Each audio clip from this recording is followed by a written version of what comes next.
Hi everyone, it's KnifeFighters22 here. I hope you guys are all well. Today I'm going to go ahead and play a 10-minute Blitz game. I haven't done this in a while now. So we're going to go ahead and see how we do. My rating's gone up a bit, so we've got 1429 against 1461. We've got an Indian player. Okay, let's go with the French. I'm quite a big fan of the French defense. I think it gives black a lot of options. D4 was the main line, but oh well. He might just go with pawn takes, and then I think that kind of equalises black's position immediately. So pawn takes pawn. Can we kind of do any Icelandic gambit stuff? There is an idea to play knight f6 here, but I think I'm just going to take the pawn. Knight f6, and then when pawn takes, then bishop takes on e3 is strong. Okay, if he takes here, I'll be happy because it gives him an isolated d pawn, which is going to give him a bit of a weakness. Okay. Yeah, we've got a strong knight in the centre of the board, and I think that I think black's definitely equalised the position here. The only thing is that we're not going to have a knight defender on the king side on f6. Ooh, we've got a sacrificial player here. We've got a sacrificial player. So he sacrificed the bishop for the pawn. Okay, we need to think about this.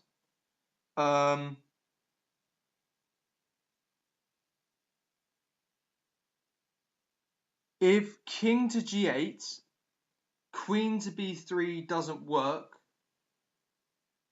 because of queen to d5, which trades the queens.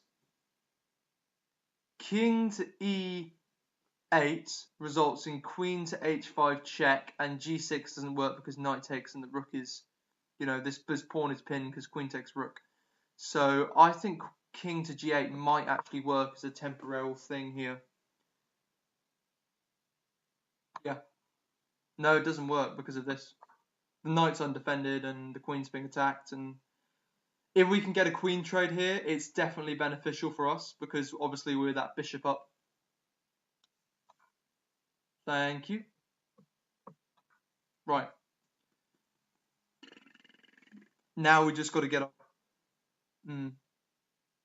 It's not over yet. I mean, it's nice the queen's been traded, but it's not. The attack isn't done yet. Bishop to d6 is a good move. It sorts out, that knight, and that knight now has to retreat. I don't want to take there just yet. I'd rather play knight c6. That attacks the weak pawn and it attacks the knight, and we threaten to win a pawn. If he doesn't do anything about it, I'll probably play knight takes knight and then bishop takes pawn as opposed to just taking the free pawn. We have got threat of c2 though. We can play a knight to c2 and that rook will be trapped. Yeah. It was a very interesting idea to sack the bishop. I just don't quite know how sound it was, how positionally sound. How positionally sound does it look from this perspective? Yeah. If I was white, I might have risked that actually. So how are we doing? God, we're playing black. A3. He clearly doesn't want us to attack c2.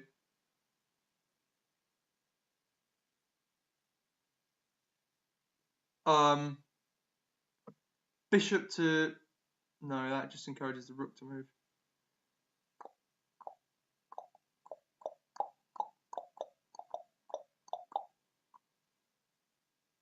I quite like bishop a6 actually. I know it kind of encourages that rook to move out, but I think the more we can trade off pieces and simplify the position, the easier this is going to be for us. He's 2 points down at the moment.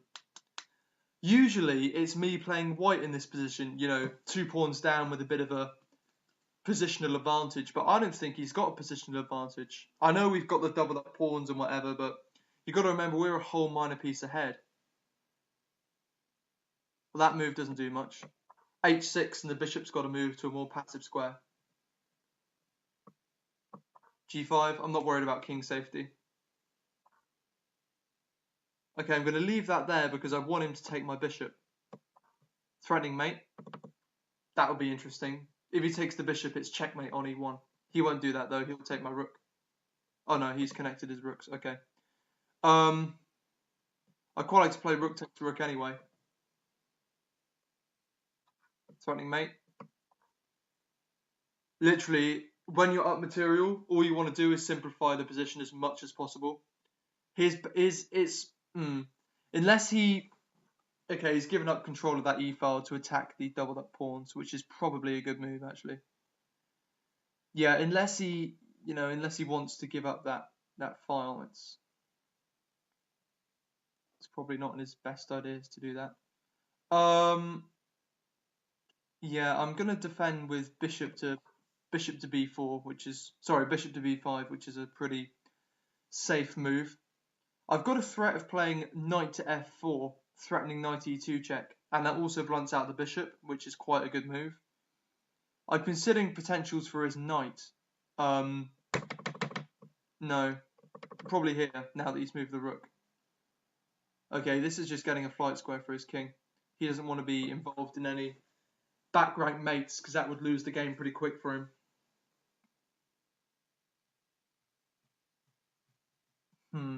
Okay.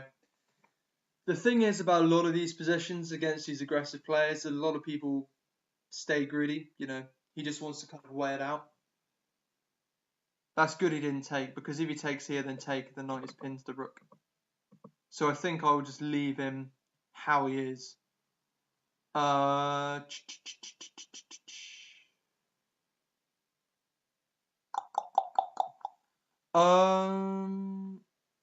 What to do? A5 maybe? I quite like the position. He's quite limited at the moment in terms of what he can do. We've got a pretty solid structure, and we've also got quite a bit of time. I think when I'm commentating, time is one of the one of my bigger issues. No, I didn't want to play knight e2 at the moment.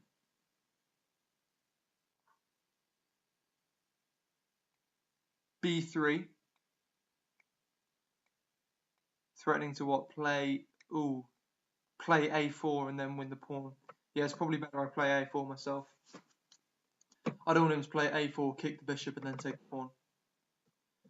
Okay, so closing things down. That's a bit annoying because this bishop has to act as a pawn. If I play now, I think the best move is to play rook to E2. And that knight has to go somewhere passive or be defended by the rook. That's quite a nice move. Knight E2? Sorry, rook E2? Okay, let's give it a try. Oh, I didn't consider knight E3 either.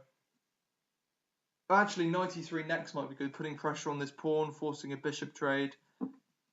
I think this bishop, these bishops have really combated the weakness of having doubled up pawns.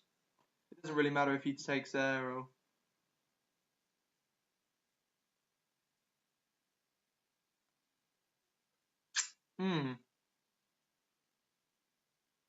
Okay. Well, that knight is attacking the bishop. You know what, maybe king e7's, just because this knight isn't... Yeah, king e7 means that if this knight ever takes, then it's not... Then when I move this knight, this bishop isn't attacking an undefended pawn on d6.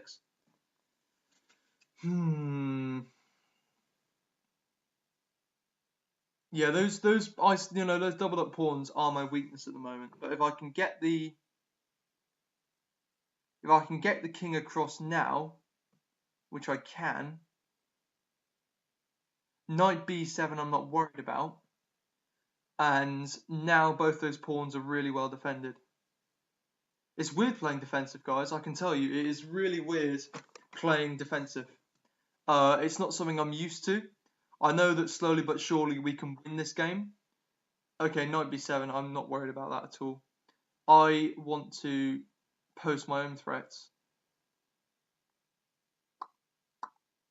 I want to move that knight now. Can I move the knight? Yeah.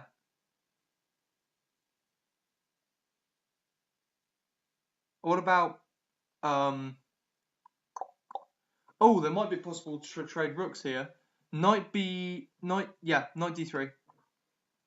d3 attacking the rook. If rook c3, then I can take the pawn. So he might have to play his king back to g1. If king back to g1, then rook check, and he has to trade rooks.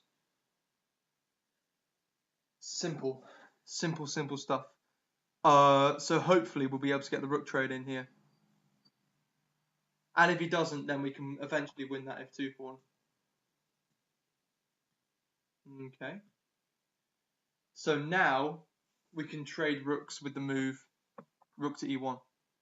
And there's no good move he can do beside trading the rooks eventually. You know, he might wait for us to do it. Yeah, okay.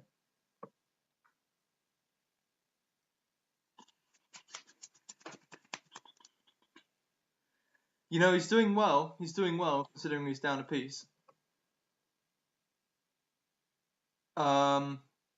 Yeah, I don't want that knight stable there. It's probably best just to trade that off. Okay, now we're gonna have to go ahead and attack the base of these pawns. I ideally want these ones on light squares. I don't particularly.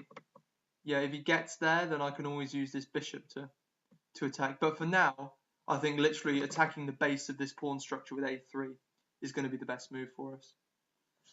His king's not very active. These pawns aren't very far up the board, so we should be okay.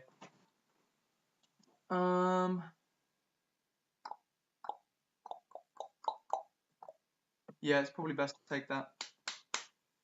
And then play a5. Bishop to e2 can always defend that pawn. If g4... Oh, hang on. g4 is a strong move. Oh, king g3, not so strong. He's still got bishop c1 to defend the pawn, so I'm wondering whether it's just best to take here now, because he can't play g4 on the next move and then play bishop e2. Yeah, that's probably best. It's probably best. Yeah, and now bishop e2. Brilliant. And if g4, then pawn takes pawn. And I'm happy to even sack that bishop.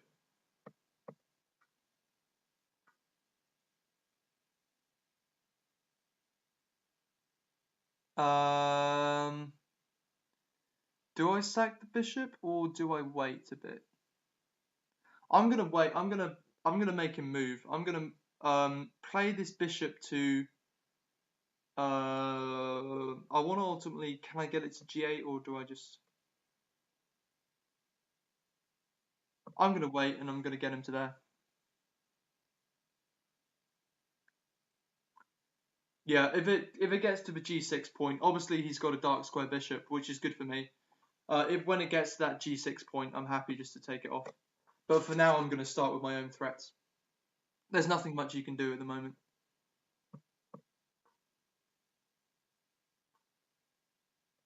Go on. You'll be mad if you don't think I'm going to take that pawn, mate. The thing is, as well, he hasn't got time to do this because the knight covers the e5 square. He hasn't got time to play bishop to e5, so yeah, here you go. This is a winning position. There we go. And now we should be able to win fairly easily.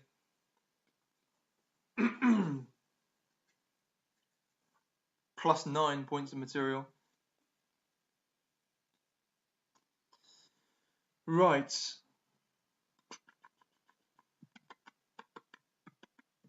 Probably just... I don't want to play... Let's centralise the queen all the way down here. And then probably get a knight e3 in.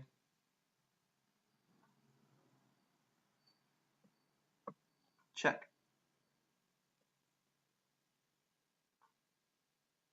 And now check. Check.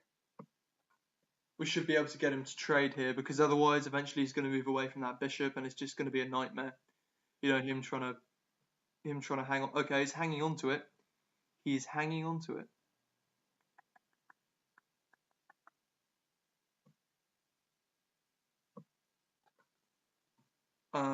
I can't pick up the pawn because the knight's hanging. That's a bit of a shame. Okay.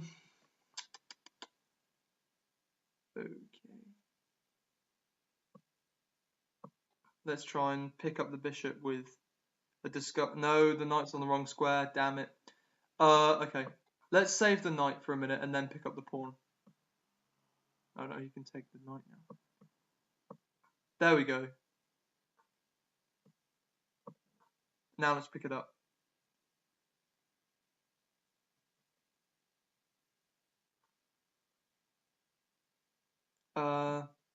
That probably wasn't the strongest move.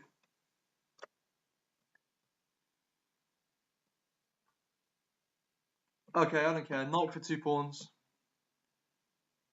I'm just going to do this the easy way, man. I'm just going to do it the easy way.